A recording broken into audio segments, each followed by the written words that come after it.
I raised with you earlier the issue of how we've become very disappointed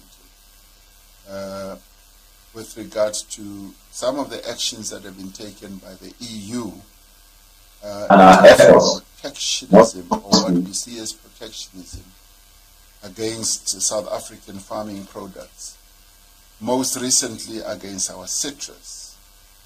We are now the world's second largest exporter of citrus, and believe recent decisions by the EU are unfair.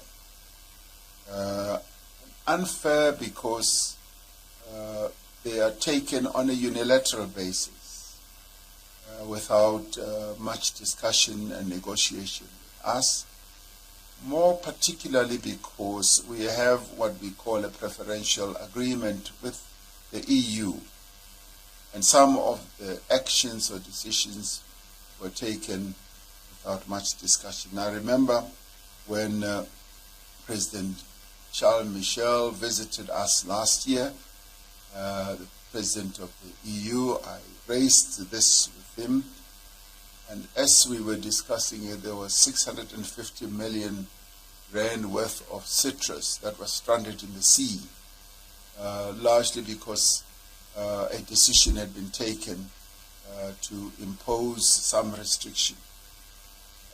When you and I discussed it, there was a thought that maybe we are having the same rules that United States and China have imposed on our products. That may well be so, but we don't have a preferential agreement with China nor the United States, although with the United States they've given us good terms with regard to what they call AGOA, the access to their market.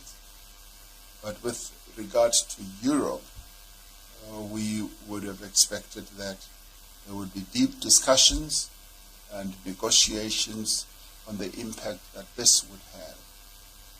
Why do I raise this?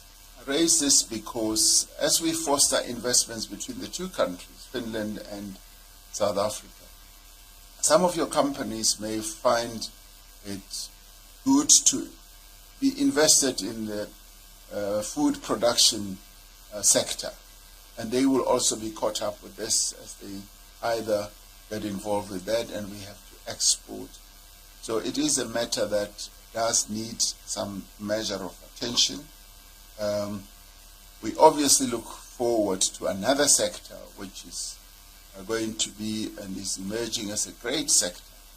That's the green economy sector, and green hydrogen and battery storage, which was also mentioned.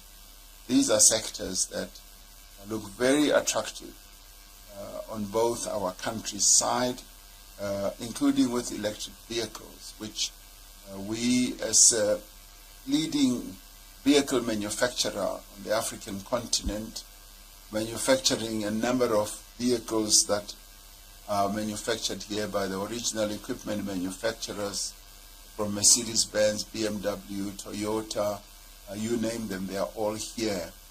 And we've got South African workers, and black workers for that matter, who become so well skilled as to be exported to go and teach some of European workers with regards to manufacturing the cars that are manufactured here. And with us being now in the grips, as you spoke about it earlier, of an energy crisis, we want to assure you that we are taking various measures to address this challenge that we've got. We've got a plan which we are implementing. The plan is aimed at increasing the supply of energy generation, because we've got a deficit. As our economy has grown, our energy generation has not grown in line with our energy needs. But at the same time, there have been other challenges that we went through, the lack of maintenance of our plants, as I said to you, and a whole number of other challenges that we've experienced. And we've now resorted to invite